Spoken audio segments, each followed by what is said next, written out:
आपण ह्याचं त्याचं नाव सांगण्यापेक्षा आपण स्वतः जाऊन श्रीवर्धनमध्ये उमेदवारी लढवावी। आमच्या आदिताई असतील, साहेब असतील, ते आपली वाट बघतात, त्यांची तयारी आहे आणि आपण ती निवडणूक जाऊन लढवावी। ते आणि तुम्ही आपण जे होणार नाही ते असं बोललं, मला उमेदवारी मिळेल, मला माझा पक्षावर विश्वास आहे, न मिळणार हा अजून खूपच पुढचा विषय, मला माझा विश्वास आहे, मला पक्षाची उमेदवारी मिळणार आहे। काम करतोय प्रत्येक गावात जाऊन तिथला विकास काय झालाय, जो आमदारांनी सांगितला 1000 कोटीचा आम्ही विकास केलाय तोच आम्ही शोधतोय खऱ्या अर्थाने। ज्या ज्या गावात गेलो त्या गावात आम्हाला विकास नावाचा माणूस काय भेटला नाही। आम्हाला आमच्या पक्षातून उमेदवारी मिळेल आणि जे पक्षाचं ध्येय धोरण असेल त्यावेळी आपण बघू काय असेल। जर नाही मिळाले तर अपक्ष वगैरे राहण्याच्या बाबतीत काही त्यावेळी काय असेल ते आपण ठरवू ना। त्यावेळी आपण काय जेव्हा पक्षावर आमचा पूर्ण विश्वास आहे तोच प्रश्न असेल।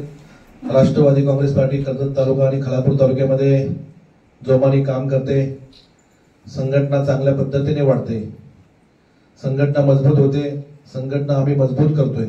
त्यासाठी आम्ही पूर्ण मतदारसंघामध्ये आपण सर्वांनी पाहिलं असेल, कर्जत तालुका असेल, खालापूर तालुका असेल, प्रत्येक गावात जाऊन तिथल्या कार्यकर्त्यांना भेटतोय, गावातल्या कार्यकर्त्यांना भेटतोय, आपल्या संघटनेबद्दल, आपल्या पक्षाबद्दल आमची जे ध्येय धोरण आहेत ते शेवटच्या माणसाला सांगण्याचं काम करतोय। परवा आपण पाहिलं असेल, जे शिंदे गटाचे जिल्हा प्रमुख आहेत घोसाळकर साहेब, त्यांचा वाढदिवस होता, त्या वाढदिवसाच्या प्रसंगी कर्जत खालापूरचे आमदार महेंद्र थोरवे त्या कार्यक्रमाला गेले होते। तिथे त्यांनी काहीतरी आपल्याला कोणीतरी मोठं म्हणावं यासाठी भाषण करत होते। भाषण करत असताना त्यांनी सांगितलं, महायुतीचा धर्म जर राष्ट्रवादी पाळला नसेल तर आम्ही श्रीवर्धन मध्ये उमेदवार उभा करू। मी आपल्या सर्वांच्या माध्यमातून, आपल्या पत्रकार बांधवांच्या माध्यमातून मी त्यांना सांगू इच्छितो, आपण ह्याचं त्याचं नाव सांगण्यापेक्षा आपण स्वतः जाऊन श्रीवर्धनमध्ये उमेदवारी लढवावी। आमच्या आदिताई असतील, साहेब असतील, ते आपली वाट बघतात, त्यांची तयारी आहे आणि आपण ती निवडणूक जाऊन लढवावी। ते अनेक वेळा पक्षाबद्दल, राष्ट्रवादी पक्षाबद्दल अनेक वक्तव्य करत असतात।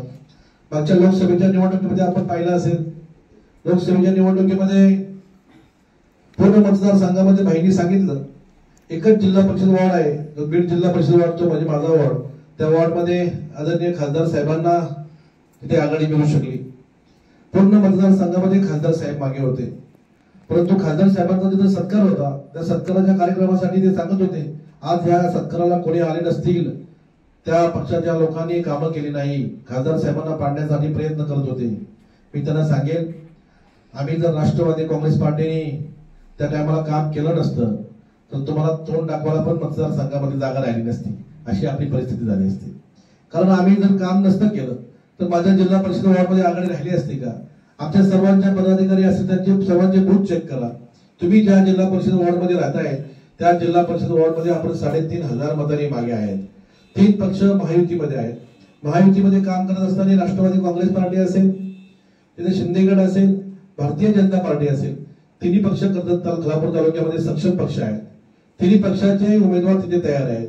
ते भारतीय जनता पार्टीचा पुढे उमेदवार असेल तो सुद्धा उमेदवारी मिळवण्यासाठी प्रयत्न करतोय, राष्ट्रवादी काँग्रेस पार्टीच्या माध्यमातून आम्ही सुद्धा उमेदवारी मिळवण्याचा प्रयत्न करतोय आणि तिथले आमदार असतील ते सुद्धा प्रयत्न करत असतील।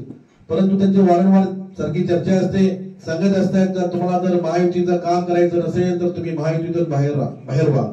यांना काय कोणी महायुतीचा अध्यक्ष केलाय का? तिन्ही पक्षाचं हे 3 पक्षाचा मुख्य माणूस आहे का? यांच्याकडे तिन्ही पक्षाची जबाबदारी दिली का महाराष्ट्राची? आणि हा अधिकार यांना दिला कोणी? आम्ही आदरणीय तटकरे साहेब, आदरणीय अजितदादांच्यावर आम्ही प्रेम करणारे कार्यकर्ते आहेत, आम्ही त्यांच्या पक्षामध्ये काम करणारे कार्यकर्ते आहेत। आमची संघटना तालुक्यामध्ये, मतदारसंघामध्ये मोठे आहे। तुम्हाला आता जिंकण्याची शाश्वती राहिली नाही, तुमच्या पायाखालचे वाळू सरकले म्हणून तुम्ही घाबरण्यासारखं करताय आणि तुम्ही आमच्यावर आरोप करताय, तुम्ही जर महायुतीमध्ये काम नसेल करणार तर तुम्ही बाहेर व्हा। तो अधिकार तुम्हाला नाहीये, तो अधिकार आमच्या पक्षश्रेष्ठीला आहे आणि तो अधिकार आम्ही फक्त आमच्या पक्षश्रेष्ठीकडून मान्य करू शकतो, आपण आम्हाला बोलू शकत नाही।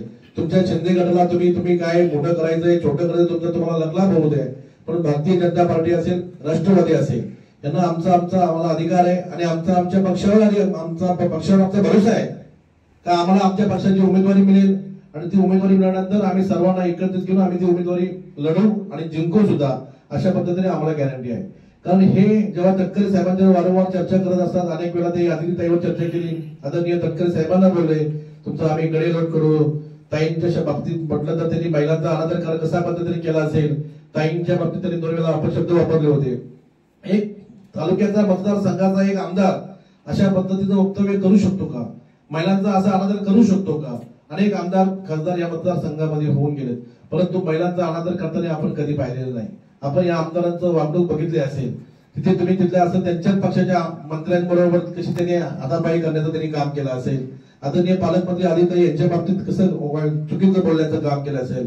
आमचे साहेब ह्या आमच्या पक्षाचे महाराष्ट्र प्रदेशचे अध्यक्ष आहेत आणि त्यांच्याबद्दल बोलण्याचा अधिकार महेंद्र थोरवेंना नाहीये. त्यांनी तो यापुढे बोलण्याचा प्रयत्न करू नये. मी त्यांचा आपल्या सर्वांच्या माध्यमातून त्यांनी पुन्हा अशी आमच्या वाटेला जाऊ नये. आम्हाला आमच्या पक्षावर विश्वास आहे, आम्हाला आमच्या पक्षाची एक उमेदवारी मिळेल असा आम्हाला भरोसा सुद्धा आहे आणि आम्ही ती निवडणूक आमच्या सर्व महायुतीच्या माध्यमातून लढवणार आहेत आणि पक्ष जो आम्हाला निर्णय देईल, पक्ष जो आम्हाला आदेश देईल त्या आदेशाचा आम्ही पालन सुद्धा करणार आहेत. परंतु महेंद्र थोरवेंनी अशी वारंवार काही टीका करण्याचा प्रयत्न करू नये आणि त्यांनी जर असा प्रयत्न केला तर त्यांना तशा तसं उत्तर दिलं जाईल.